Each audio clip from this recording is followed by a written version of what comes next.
Hi, I usually don't like to make these kind of videos mainly because it will lose the retention, yada yada yada. But for the sake of this, I need to say it. This is your warning. Don't watch this. Don't watch any video. Play it completely blind. If you're into like roller coaster or Mori RPG Maker game, yeah, this game is really worth it. But if you want to check this video and whatnot, come back to this video once you reach a certain point.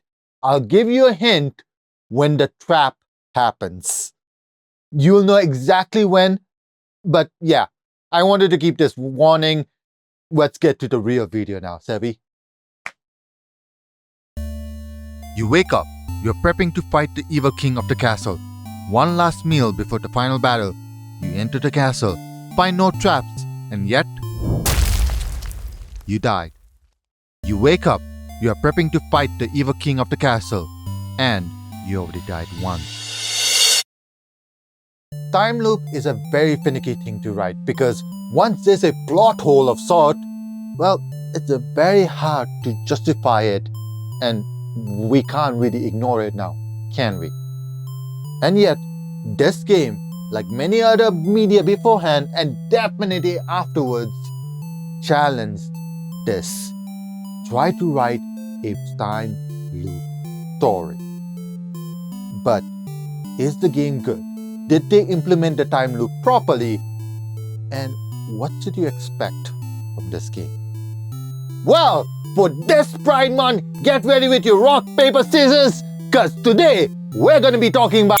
Get ready with rock, paper, scissors, cause today we're gonna be talking about In Stars and Time.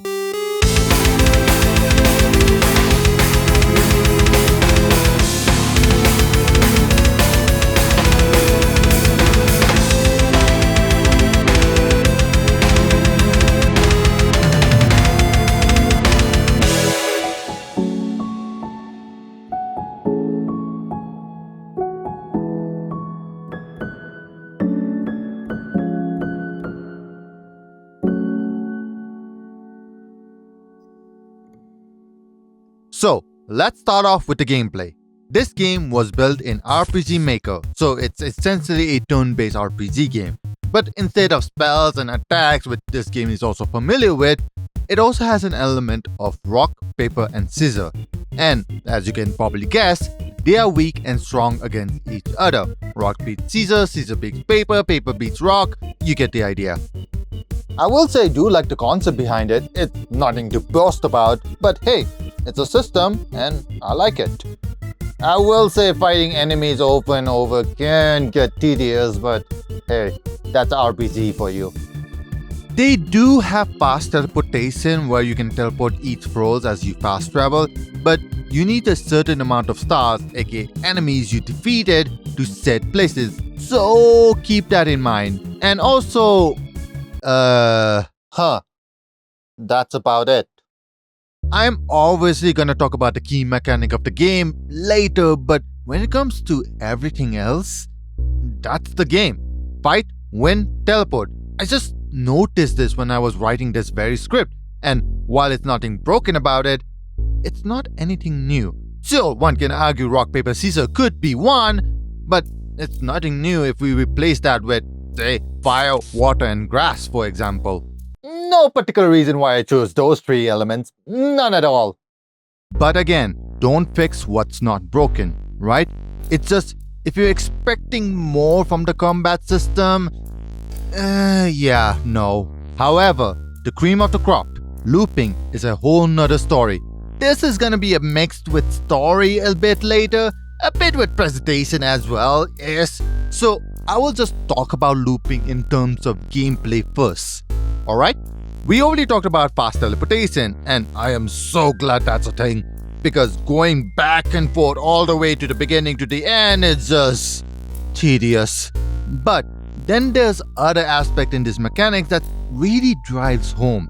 The what ifs you could dabble into, the choices you didn't make before, the things that cannot be completed in one timeline is now possible because of your looping ability. Also, you can fast forward text you already heard before to save time, which is pretty nice to have. Again, nothing new, but for now I will say this.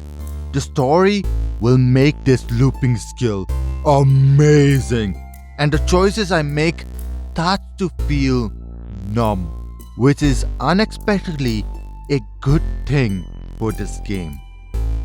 And that's cool. Wow, nothing new. How this time loop is used to find mysteries, solve them, fix your mistakes, and even revoke.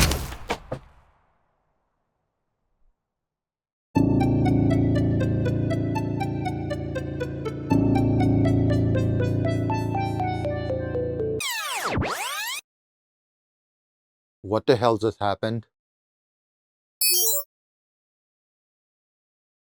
Everything is fine. So, for this Pride Month, get ready with your rock, paper, scissors, because today we're going to be talking about In Stars and Time. So, let's start off with the game. Let's start off with the presentation. The presentation in this game is pretty solid. There's only two colors in this world, black and white, but there's different variant of shades to distinguish between stuff, which leads me to the character design. It's pretty good. I really like how all the characters have different ethnicity and their clothes represent that, despite being in the same kingdom, country, land. You get the idea. The character you play as Siffrin, hopefully I'm pronouncing that name right, is essentially a rogue class that is character designed with only black and white, besides counting the dagger. But the other characters have different shades around them, which is cool because it's pretty foretelling he's more of a sneaky type character. Other things as well, but that's more spoiler territory, so you will have to connect the dots yourself in that department. The world building in this game is great as well. You do only visit to simplify this, areas per se, village and castle. But the lore they sprinkle all around the place, you can feel the extension of the world they live in, for better or for worse. To do this in 2 areas, that's amazing. Well freaking done. The music is no exception here as well, though I will say it doesn't hit and make you vibe besides a few exceptions. This isn't a bad thing though. The music is more so playing in the background, and it is very pleasant that it does its exact job of what kind of situation the environment needs. The music is fantastic for setting the vibe without overexerting itself. And then there's the whole roller coaster of emotions. I can't show any of these because spoilers, but oh boy, you need to experience it yourself. Last time I ever felt like this is when I was playing Omori and Chronarch. And with Omori specifically, one can argue that this is darker than Omori at times. One can say that Omori is more darker, one can say it's not, but for me, I don't know. They both are very close to each other that... Oh. Surprisingly, Omori is also made in RPG Maker VX, and it's an emotional roller coaster. Actually, To the Moon, a game I actually really like as well, is made in RPG Maker, which is also a roller coaster of emotion. I'm seeing a certain pattern here. And then there's the whole reason why I made this video in the first place, the LGBTQ+ representation. I have been blunt when I say this. I hate when game blasted that things right in front of your face. What I mean by that is making the character forcefully go, "Oh, I'm Pride! Ho ho ho ho! Look at me! This is my advertisement for the game!" Which I absolutely hate because it makes the character feel one-dimensional. However, while this game also has pride talks here and there, I feel like it did a fantastic job implementing it. They tell their own preferences, their own body language, but you never felt forced to hail them. Rather, more wholesome and lovely how they try to express who they are and who they want to be, and how the game implements that when finding clues or small talks or even comedy. It makes me want to learn more and more of the characters I am around.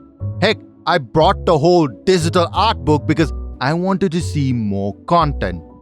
I'll say this is one of, if not the best way I have seen LGBTQ+ implemented in any game. So the game looks good but frankly, I could make a better game than that peasant developer. You're just not ready for my perfectionist. Oh, who am I kidding? I can't even make good YouTube videos. If I stop uploading videos, no one is ever gonna care about me. And if you disagree with me, make sure you like, comment, and subscribe! Okay, what the...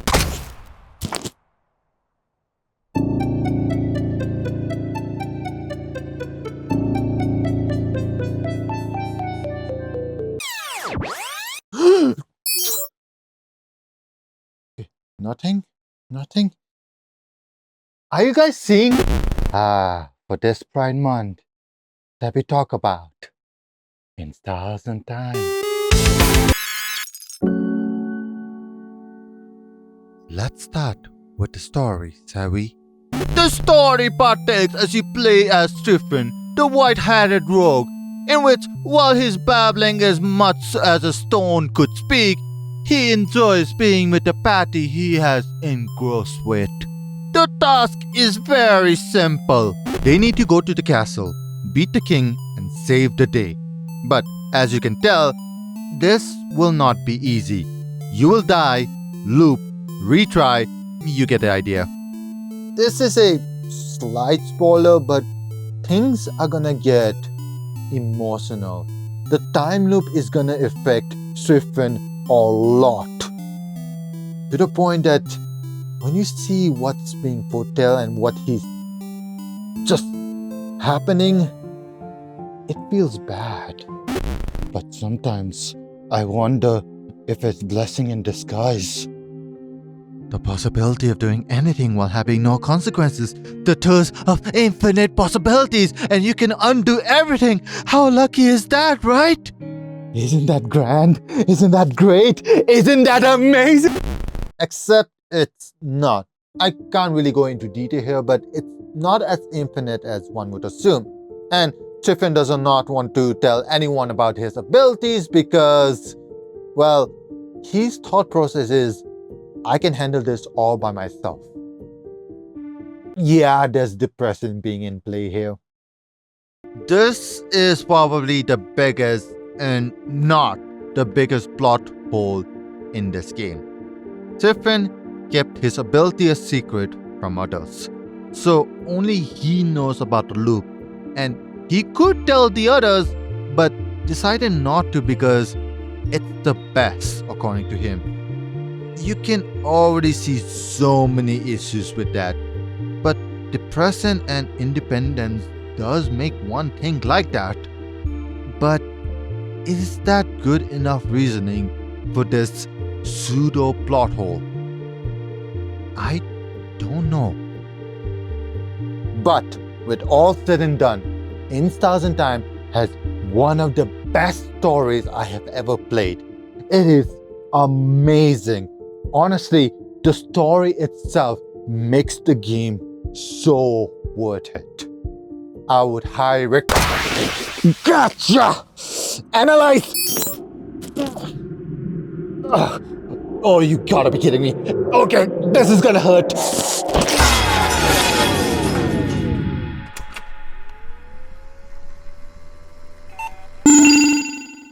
Okay, that really did hurt. A lot. And it seems like you guys were aware about the whole loop situation as well, which is good because I don't need to have to explain everything again about this game.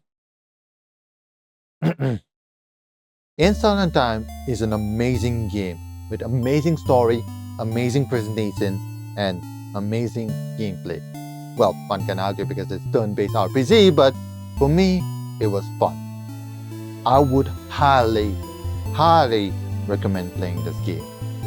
But if you can't handle this roller coaster of emotion of games like Omori, it's probably best that you skip this one because it can get as dark as Omori, maybe even darker. But if you can handle it, oh, you're in for a ride. And, well,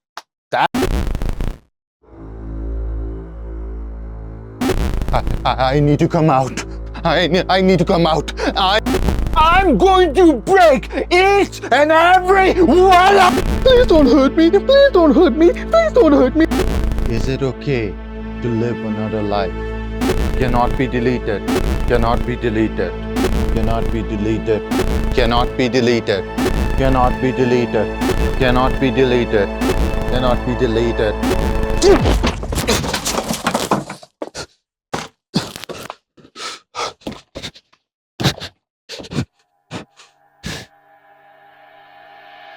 I'm running out of time.